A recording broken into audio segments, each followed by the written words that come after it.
Welcome to Solo, the single person's guide to a remarkable life. Your host, a behavioral scientist and bachelor, talks to leading experts and successful singles about living solo and living well. Travel more, make things, sleep in when you want to. Here's the playbook for the person who is unapologetically unattached. Now, please welcome Dr. Peter McGraw.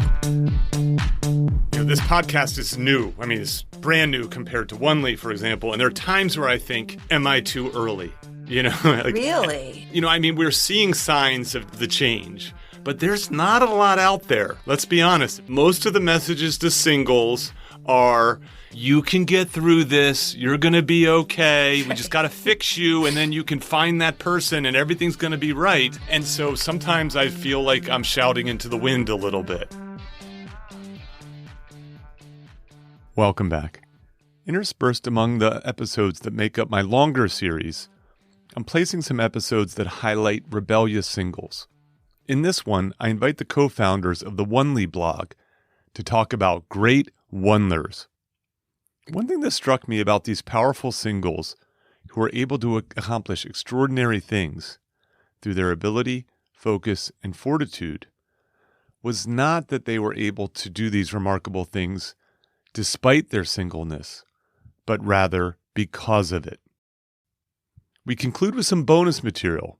Yes, bonus material is back, but now for the Slack channel that you can sign up for at petermcgraw.org/solo.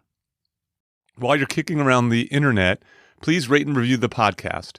It helps people discover it. And what is the topic of this bonus material?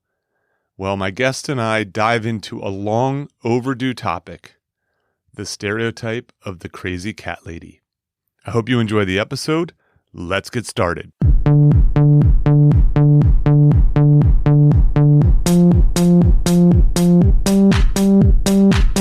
Welcome to Solo, the single person's guide to a remarkable life. I'm Peter McGraw. Today's first guest is Lisa Arnold.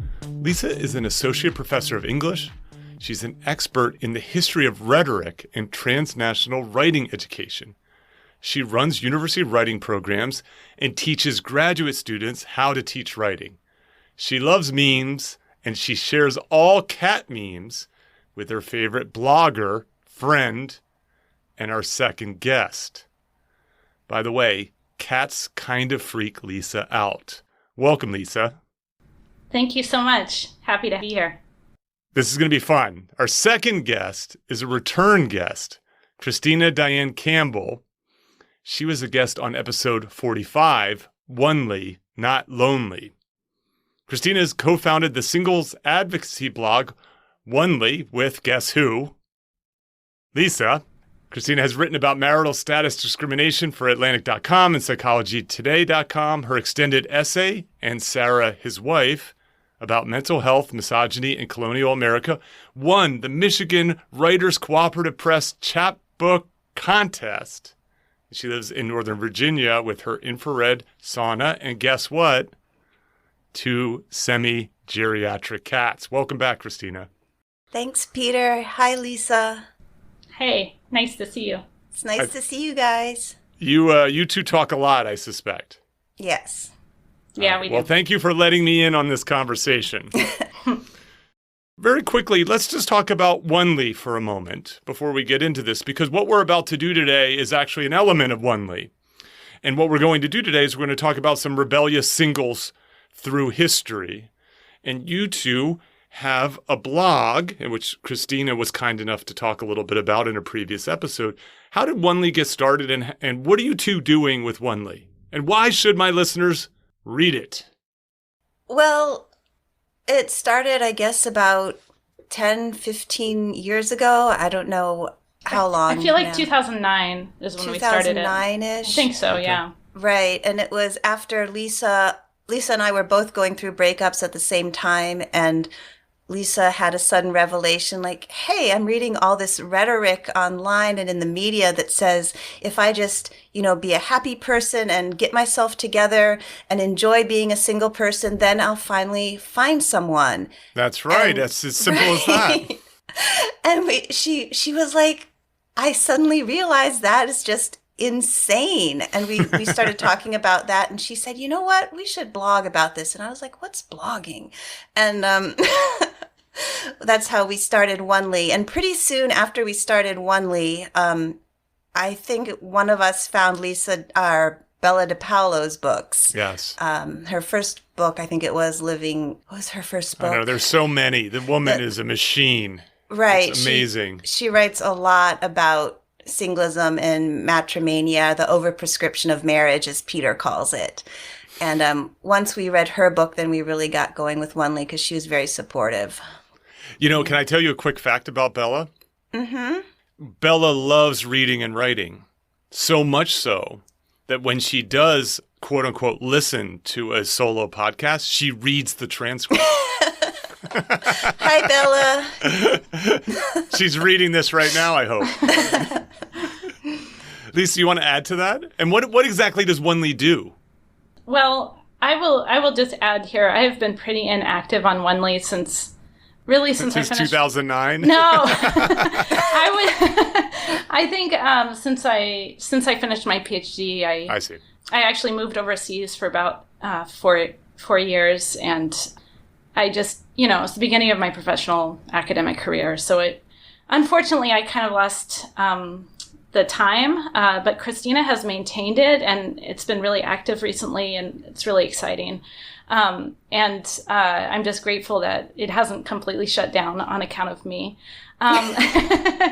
Thanks, Christina. Yeah, but you're always still hovering there in the background with advice, and I sometimes I send her my posts and say, what do you think about this? So it's just good to have that extra support there. Well, you're a lot more fun to read than I am. So, no, but Onely, I mean, Peter, your question is, what does Onely do? I think what Onely does is it really calls attention to, the everyday issues that singles face that are not about dating, not about our actual, relationship status, and just calling attention to how, amazing the single life can be, and not for the reasons just because we're not tied down or something like that. So I really love Onely because it really pushed back against all that rhetoric that we noticed. And when we first started it, we really found a community of other bloggers who were also interested in this this work, and it was we were kind of there at the forefront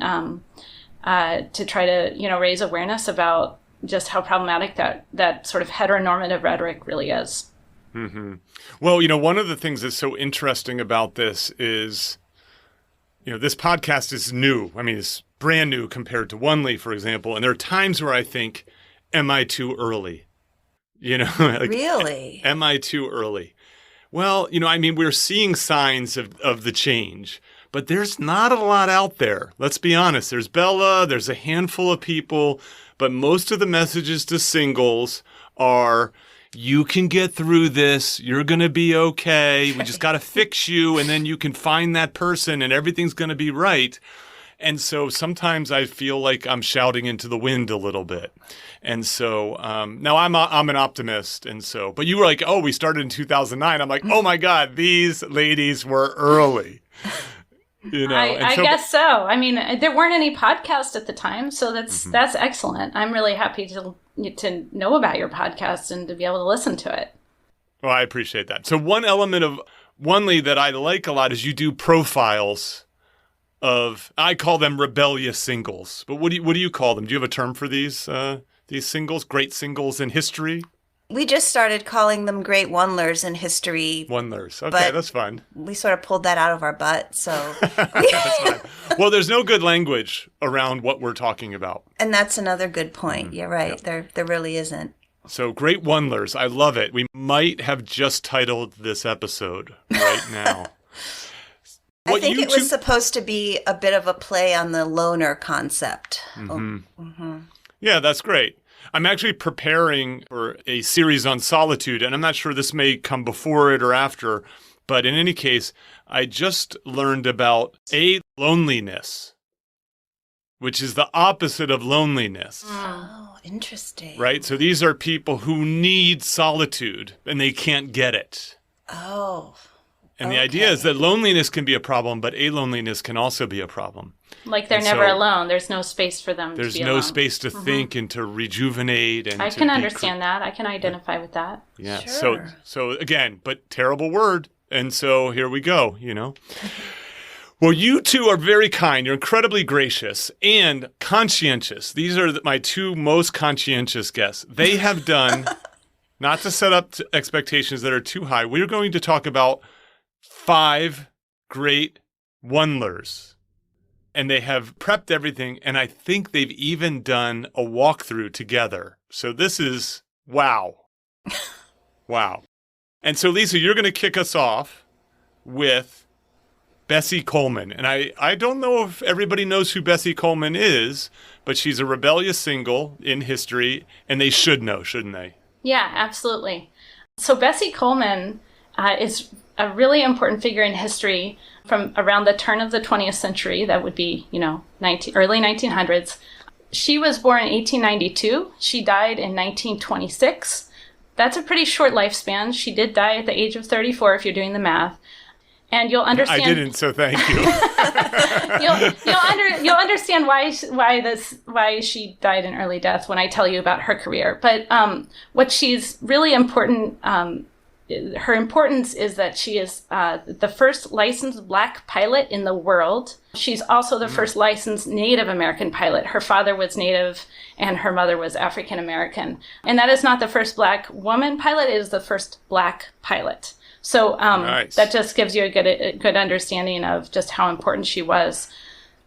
How much of a badass do you have to be to not only be the first Black pilot, but the first female Black pilot? I know. That's what I thought when I started researching her. She's incredible. Her nicknames were Brave Bessie and Queen Bess.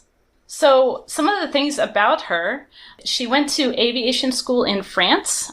The reason she had to go to France, as you might imagine, is that there were no aviation schools in the U.S. at the time that would accept African Americans. Mm-hmm. So she went to France. She had a benefactor in Chicago who I think he was if I remember right, he was like a newspaper mogul. He was an African American, and he believed in her aspirations, and so he paid for her to go to aviation school. She received her pilot's license in 1921. She came back to the U.S. and there's, in this era, there's not like commercial aviation, right? It's just, So what she just did exhibition flights. So she basically became a stunt pilot. Okay. So all that gives you a hint Doubly about her. badass now. Oh my goodness. She's amazing. That's really, really super cool. I think one of the most impressive things besides actually doing this is that she thought she could do it. Yeah, I know. It's so interesting. And I'm not exactly sure where she got this dream. I believe she was very close to her brother. She was the 12th of 13 children, and she joined her brother. She moved from Texas to Chicago in her, as far as I can tell, her like late teens, early 20s. Mm-hmm. And I believe she felt like maybe somebody told her you can't do this or something like that. And she just felt like, well, this is what I want to do. Let me try it. How very solo, right? So obviously the idea of being a pilot, right? Being a solo pilot. Yeah. Also, I don't know about the two of you, but I don't like being told what to do, and I don't like being told what not to do. Absolutely. Yeah, and if somebody tells me I can't do something, it makes me want to do it. I should want to do it even more. It's called reactance in the world of psychological science. Yeah. That's fantastic. How did she die? Well, it's a sad story, as you might imagine. She was extremely popular during her short career. She was pretty well known. The New York Times actually said, one of the quotes from the New York Times about her is that she dazzled spectators by walking on the wings while aloft or parachuting from the plane while a co-pilot took the controls. Wow. So that gives you an idea of just how daring she was. So what happened was she bought her own plane after saving enough money from these exhibition flights. It wasn't the greatest plane because, of course, you can only afford, so much. By the way, also, at this time, no planes were great. Let's be honest, right? That's true. So she was supposed to do an exhibition for the Negro Welfare League in Jacksonville, Florida. and her mechanic flew her plane for her from Texas to Florida. On the way, he had to land several times because it wasn't doing great. That probably should have told them, maybe don't take this plane to do your exhibition flight. And so she was doing a test flight the day before the exhibition was scheduled. And when they were in the air, and she was with her mechanic, she wasn't fastened in because she was scouting out where she could do parachutes and, looking at the landscape. But if she had been fastened in, she still probably wouldn't have made it. But basically, her plane was doing a nosedive, and instead of being able to pull out of it, it kept going, and there was a somersault, and she got thrown out of the plane. So it's pretty sad. That's horrible. All right. Yeah. But she had a funeral. She had a funeral in Chicago. It was hugely attended. Ida B. Wells, who is an African-American activist, she actually was the person who was doing the funeral. So she was just an incredible figure at the time, and she has a really amazing legacy today. But I think also, can you clarify her marital status for us? Oh, well, she did choose her because she's a powerful single woman. Yeah, she was single, but according to some records, she was married briefly, but apparently she never acknowledged the marriage, so we count that as single. Just as good. Yeah, better maybe. If a marriage occurs in the woods, is there a marriage at all? Exactly. That's a fabulous start, and that's Bessie Coleman, the first African-American woman and first Native American to hold a pilot's license. That's outstanding. So that's the first of 5. Who's next and who's going? The next is Elizabeth Blackwell, and this is Christina. I'm going to be talking about her. Okay.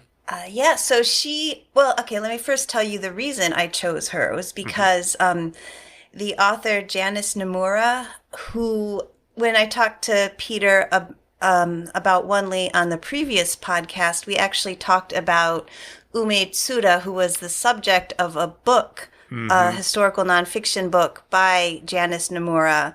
And so now I became a Janice Nomura fan, and she just put out a new book about Elizabeth Blackwell and her sister. Elizabeth Blackwell, well, both of them were pioneering women in the medical field. Elizabeth Blackwell was actually the first woman to graduate from medical school in the U.S.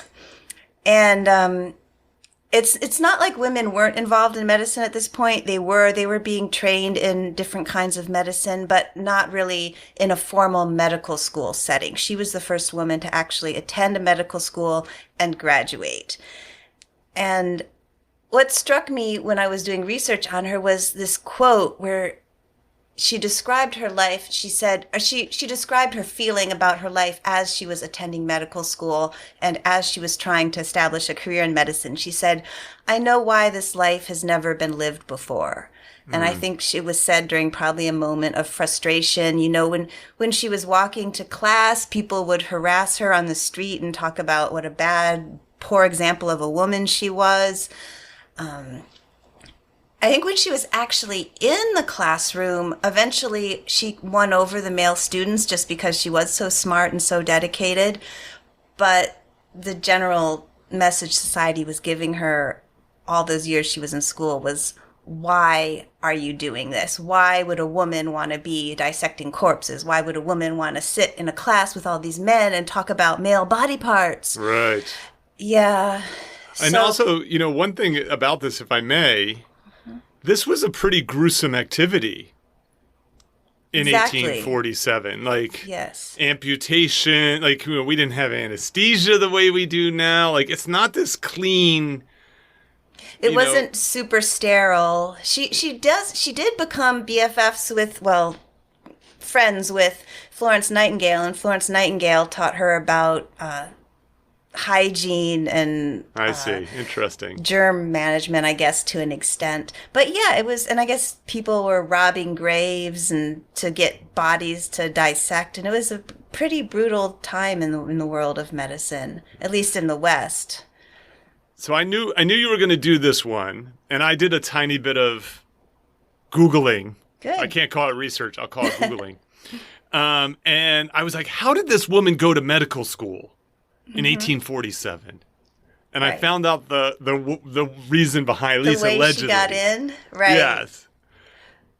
Do you want me to? Okay, yeah. So, according to my research, according to multiple sources, what happened was she applied to Geneva Medical College in New York, and the admins were like, "No, we don't want to admit a woman," but they didn't really want to reject her outright, so they were like, "We'll just ask the other students what they think," which is such a bizarre thing to do. So they put this question in a memo to all the male students at Geneva Medical College. "We've got a woman applicant. Do you want her to be let in?" And the male students thought it was a joke, and they were like, "Okay, let's play along. Sure, let her in." And then this yes. woman walks into their classroom. Yes, I just love the fact, it's such a male thing to have done. And so Really I liked that sort of hyper masculine, kind of carefree, we don't care, this is just a big joke kind of thing. So Backfired obnoxious. It did that. But then, like I said, she won them over according to what I read anyway. Who knows how they actually treated her and what they said about her behind her back. But I guess when her brother went to attend her graduation, her co-students were like, "Oh, she's so great, blah, blah, blah." Yeah, that's good. Did she have a long life? I paraphrase. I think she lived for, I actually don't know when she died, but it was a good long life. It wasn't like Bessie Coleman dramatic excerpt type of thing at all. She was she actually left the States and went to work in France because she couldn't get any clinical work in the U.S. So she went to work, and she actually wasn't even a doctor in France. She had graduated as a doctor, but she went to work in a big maternity hospital as some kind of midwife capacity, because that was a way she could get clinical experience, and she wasn't being hired anywhere else as a doctor because she was a woman. So she got a bunch of clinical experience in this maternity setting, which allowed her to proceed in her career. And then she ended up setting up all sorts of institutions. She helped found the NHS, the National Health Service. Really? In the UK. Wow. Yeah, she was busy. She was a very busy woman. And did she have relationships? So this is interesting. Lisa and I found one quote that we were getting really irritated with. And when I was researching, her relationship status and her past, I read, and I'm looking for it. Okay, this is what one source said. It said, "At the age of 21, although romantically attracted to and attractive to men, she resolved to become self-sufficient. She preferred not to rely on a husband for her income and security." And of course, we were just rolling our eyes at this because, women just aren't allowed to enjoy being single. It's okay. It's okay if you enjoy being single and you are single, as long as you are still have the potential to rope in a man should you want to. Right. Yeah. So I guess she may have, dated a little bit. I don't know. Didn't really say in my research. She didn't have time for it, guys. Let's be honest. No, because she was about a higher calling. She was doing sex ed for women. She was doing advocacy for indigent women, for low-income women. And she also said, this was another good quote about her marital status. She said, "Do not imagine I'm going to make myself a whole just at present. The fact is I cannot find my other half here," meaning Geneva College, "but only about a sixth, which would not do." I won't ask what part of the body that sixth is coming from.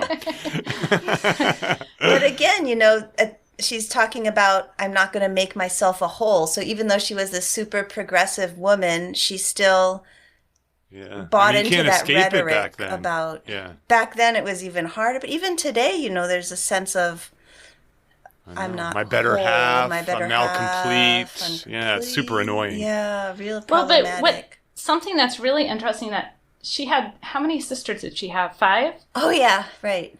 So none of her sisters married either. So what? Not only her, but the whole line of them. Mm-hmm. Yeah. And that's pretty, that's That's incredible. That's right? remarkable. That really is. that. I know I throw around the R word a lot, but that's remarkable. Well, I guess apparently their grandmother sat them all down, or so the story goes. Grandmother sat all the sisters down and was like, look, guys, marriage is not the greatest institution for a woman. Yes, no, that's right. Yeah. Oh, okay. Right. Wow. Thank you, Granny. Fantastic. Let's go to our third one. That was outstanding. And Lisa, you have this one? All right. Who do we got? All right. We're going to talk about Sarah Grimke.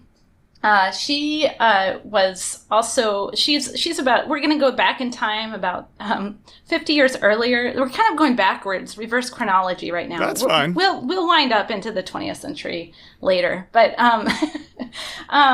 but Sarah Grimke is one of my favorites on this list because I teach rhetoric, and Sarah Grimke is known as a really important rhetorician and writer.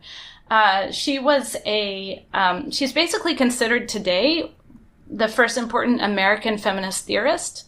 And we can kind of trace some of her work to really important events like the Seneca Falls Convention in the mid-19th century. She was born in 1792. She died in 1873, so she lived a long life. She was born in the South, and I believe in South Carolina, actually. Her father owned slaves, and she and her sister Angelina, who I'm not including as much, although they're really important as a team. Angelina did get married, so I guess we have to sort of, for our purposes, we're going to focus on Sarah. Her, Yeah, but both of them became really important anti-slavery or abolitionist activists in the 19th century. And they held a lot of power because what they said was really important and powerful at the time because they were from the South. They had had this experience of actually witnessing slavery, and they had turned their backs on it and moved to the North and were agitating to really get equal, get rid of slavery, right? And they would have seen the end of slavery because they both died in the 1870s, so shortly after the Civil War. But one of the things about Sarah that's really important is that she actually wrote a series of letters called "Letters on the Equality of the Sexes and the Condition of Woman." This was basically a series of letters that was responding to critiques of her and her sister's right to speak. So at the time, it was really controversial for women to speak in front of in public, right? And so they were both criticized and even threatened. At one point, after Angelina, her sister, gave a speech in Philadelphia, an angry mob came and burned the place down where they had been speaking. So that just gives you a sense of just how radical these two were at the time. Right, I see. Yeah. You thought Lenny Bruce had it hard. This is big time. My goodness. Right, exactly. So, but because of them, actually, the American Anti-Slavery Association, which is the group that basically sponsored them to speak against slavery around the Northeast area. Can I interrupt for a second? Oh yeah. This has come up before in the People Who Should Never Have Married episode, I believe. People think about newspapers and social media today and phones and, all these ways that the word gets out. But what really ended up happening back then is these people would travel to these cities and do public talks. Right. And that was a big part of American intellectual life at the time. Absolutely. Yeah. And so if you imagine, right, women weren't generally allowed to speak in public. When they did, they were supposed to only speak to groups of women. And what happened with the sisters is they were so powerful when they spoke that men actually started showing up to their speeches. So this is like, this just gives you an idea of just how well spoken they were. So a key quote from Sarah Grimke that I think is really an amazing quote by her. She says in one of these letters, this series of letters, she says, "All history attests that man has subjected woman to his will, used her as a means to promote his selfish gratification, to minister to his sensual pleasures, to be instrumental in promoting his comfort, but never has he desired to elevate her to that rank she was created to fill. He has done all he could to debase and enslave her mind, and now he looks triumphantly on the ruin he has wrought, and say the being he has thus deeply injured is his inferior." So this is like, wow, that's weaponizing words. Yeah, well, and she's just amazing, because at the time there were a lot of anti-slavery advocates who didn't want to argue for the equality of women. Or vice versa, women who were really, promoting suffrage, the ability for women to vote, and they saw people who were against slavery as sort of competitors in the same field, because both of these groups are being oppressed at the time, right? But Sarah Grimke is really unique in that she was promoting both messages at the same time. I see. That is so progressive. One of the things that I learned, thankfully, as a young man, which is that if you're going to fight one form of oppression, you should fight all forms of oppression. Absolutely, yeah. That is that they all have the same origins and power, and and so the idea of like, well, we have it worse than you have it worse than this kind of thing is no good, because what it does is it causes the oppressed to focus on each other rather than the oppressor. Exactly. And so they were really at the leading edge in terms of recognizing the sort of systemic problems that are there. Yeah, yeah. That's a great one. That's a really great one. And then, what I think is, again, speaking of language, so they were at the forefront of the women's suffrage movement. Right. Which then led to things like voting rights and, as well as speech and so on. Absolutely, yeah. Yeah. As part of my research into marriage, this is related to that wonderful quote that you just read. Really, the best that a woman could hope for, outside of these extraordinary Onelers, is that their husband was nice to them. Right. That was absolutely. That was kind of the best you could hope for, was that your husband didn't beat you, he didn't rape you. He wasn't an alcoholic, right? That's right. Yeah. That he was just like kind to you. He was a gentle man, and he liked you, and he right. Because there weren't any laws that protected women in those situations, and that is one of the really key roles, key messages that Sarah wanted to spread, and that she's one of the first to really recognize or articulate that in that way. Mm-hmm. Wonderful. Yeah. Wow. Well, that's a great one. That's a really good one. Thank you so much. We're now at our fourth, and now more modern. Yes. More contemporary. Yes. Yes. Who is that? So Asra Nomani, she made a splash in the world of feminism and feminist advocacy when she insisted on praying in the main hall of her mosque in West Virginia. And that was significant because only men were allowed to pray in the main hall. But she insisted, no, women should have that right as well.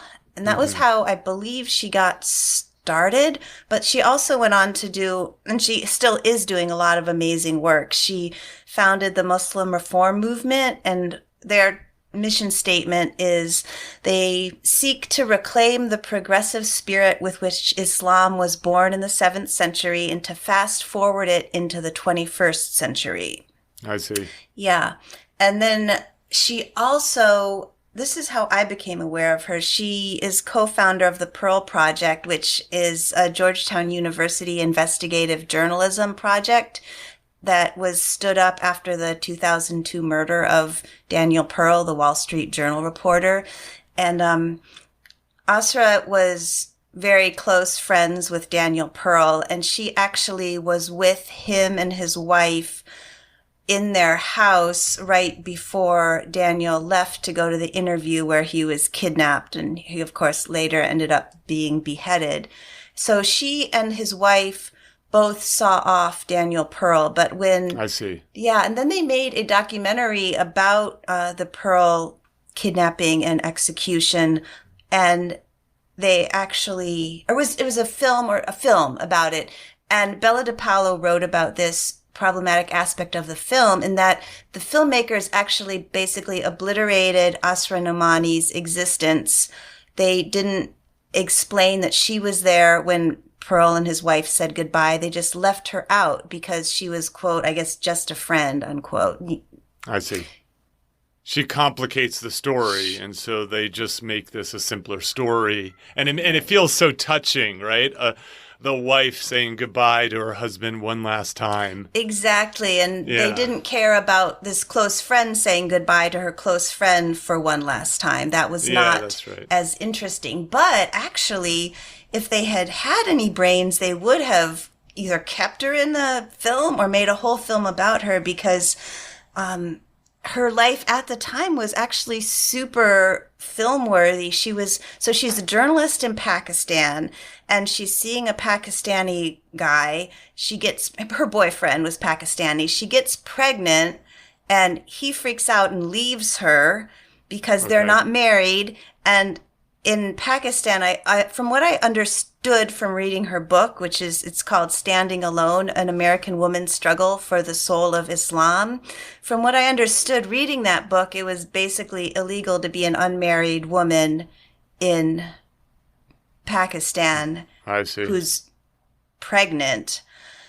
And her boyfriend's left her. She's alone there. And then her friend gets kidnapped and murdered. So she was not an uninteresting person, regardless of her marital status, but yet they just left her out of the movie because she was the third wheel.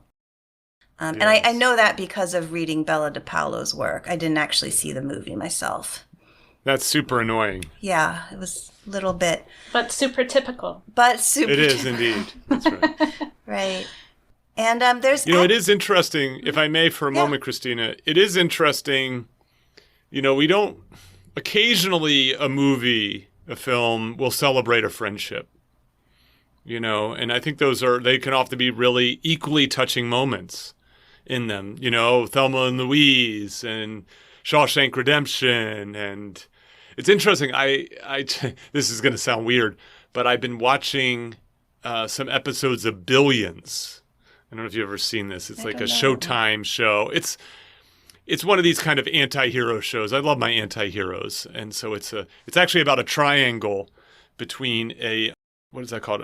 Not a prosecutor, a attorney general from the Southern District, a billionaire hedge fund manager, and then the wife of the attorney general who works for the hedge fund manager. So it's a love triangle of sorts, but not a romantic love triangle.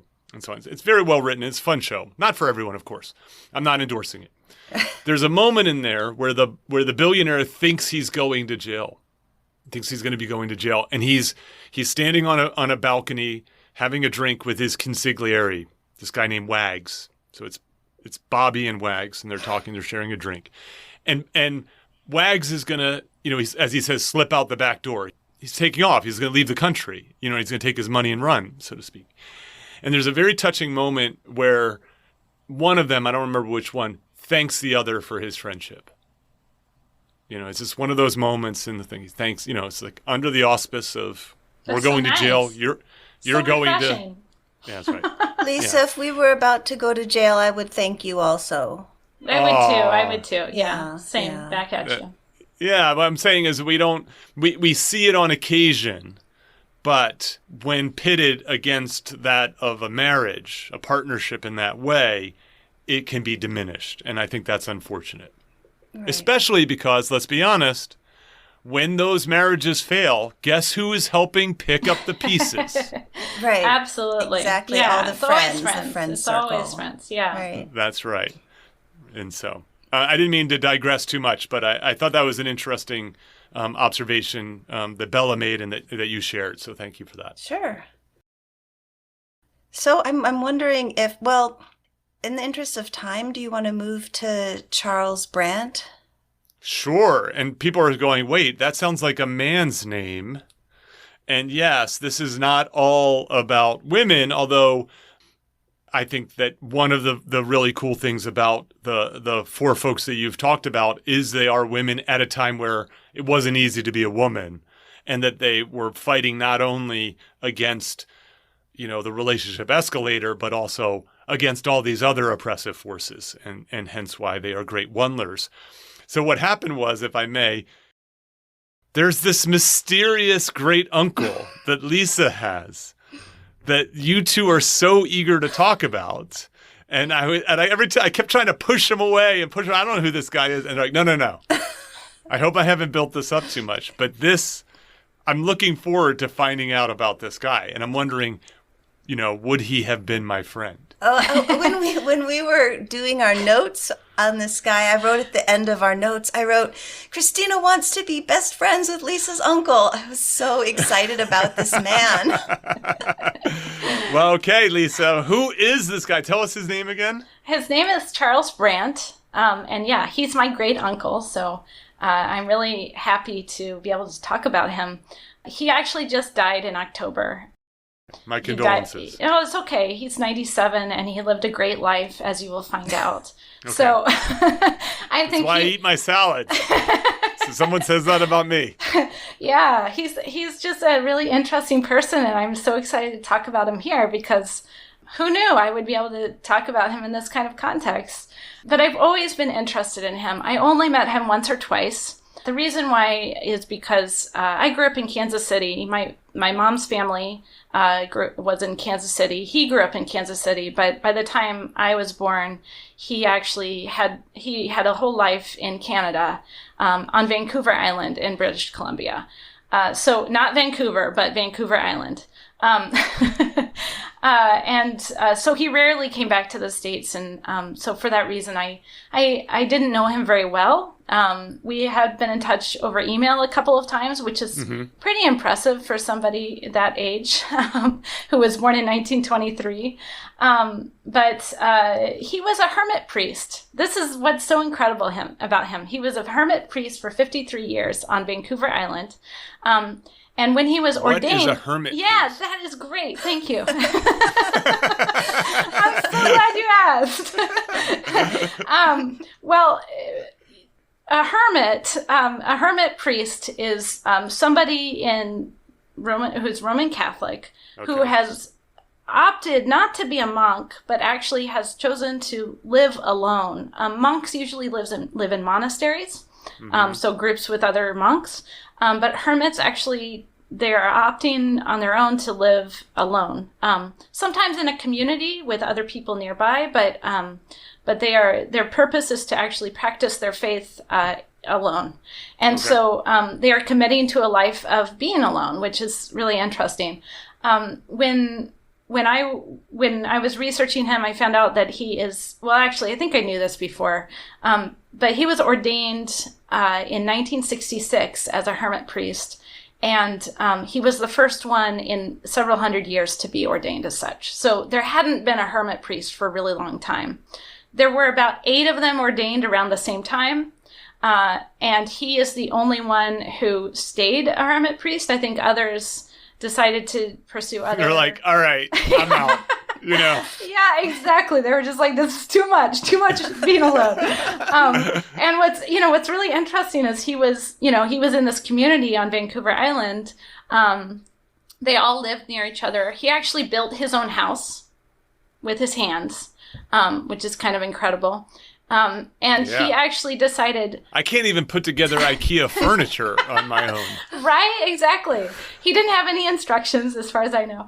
But he actually moved his hermitage to a different river on Vancouver Island because he wanted to be away from the other hermits.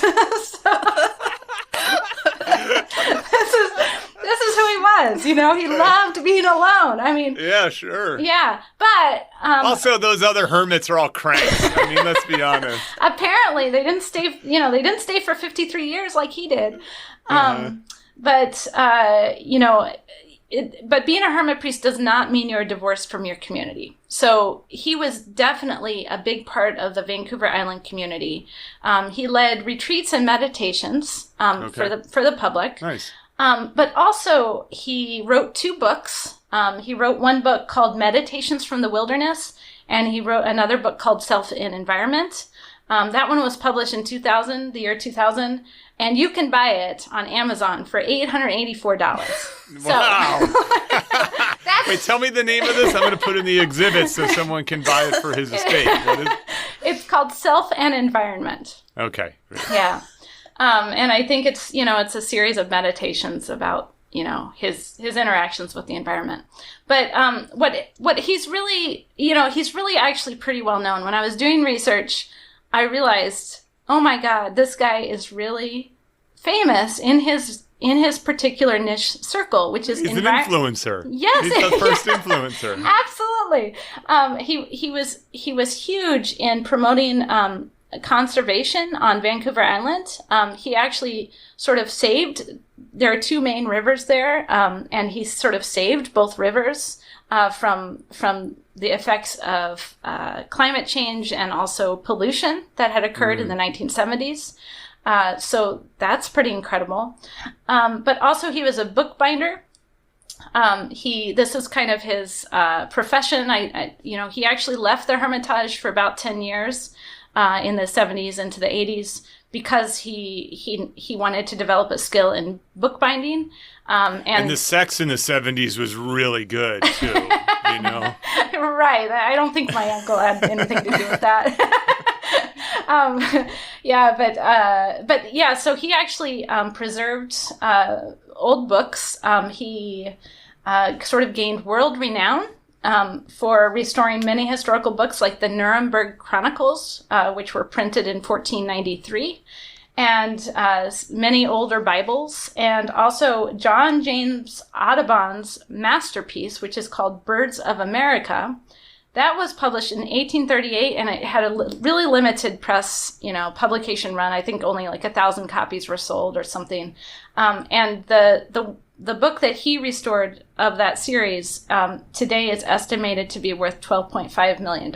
My goodness! Wow. So, so he's just kind of... Put that in the show notes, see if anyone wants to buy it. Yeah, that's right. People get lined up for that one.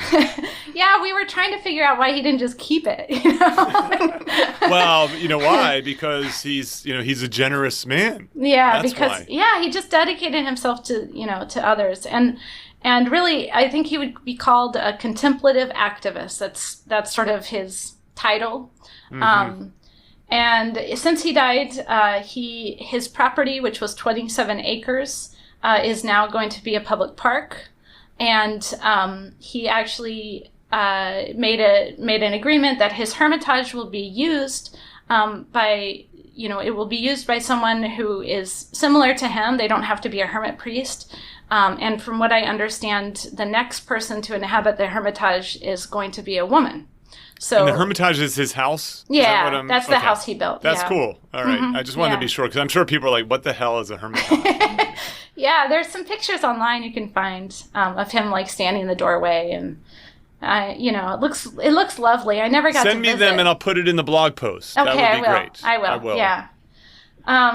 So he's just kind of a really interesting guy, and I'm just proud he's a part of my family. That's really lovely. Yeah. Christina, you want to be his friend too? Oh, I do. But I guess being Lisa's friend is almost as good.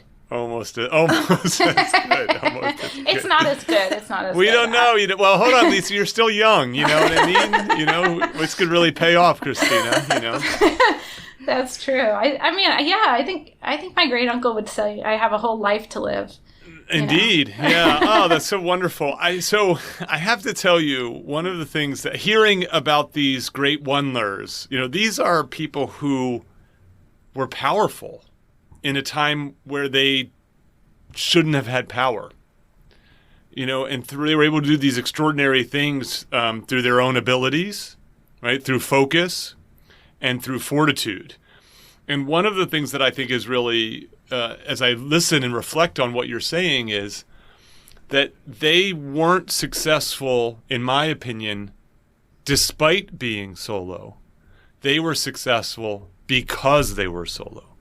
That is, that what they normally would have been doing, especially Elizabeth Blackwell, Bessie Coleman, and Sarah Grimke, is they would have been raising a family and cooking and cleaning and washing and hanging and dealing with the household rather than, flying planes in front of crowds and entertaining them, treating people who are sick and ill, or being an advocate for both slaves and for women. And, that's really incredible to hear these stories. I find them really quite uplifting. And I hope that listeners find them uplifting too, because, what can we do with a world that has changed too slowly, but nonetheless has changed? Yeah, Right. absolutely. Yeah. That is really great. Now, I'm going to bring this full circle. I'm going to wrap this up with a teaser, though, because we are going to stick around. I'm going to bring this to an end, but we're going to stick around. We're going to tape some bonus material. We're going to tape bonus material about a topic that Christina cares a lot about and a topic that kind of freaks Lisa out. And that is cats. We're going to talk about cats. So if people sign up for the solo Slack community, they can hear our conversation about the stereotype of the crazy cat lady and whether it's true or false. If this does not get people signing up for the solo Slack channel, I don't know what will. And you have to go to petermcgraw.org, the solo page, in order to do that. With that, I want to say, Lisa, Christina, thank you for being my most super prepared guests. You're welcome. Yes, thanks for having us. It's always good to talk to you. Yeah, it's a great pleasure. Fantastic. We love being prepared. Cheers. Thank you for listening to Solo, the single person's guide to a remarkable life. For more about our guests and show notes, go to petermcgraw.org. Please subscribe and share with your single friends.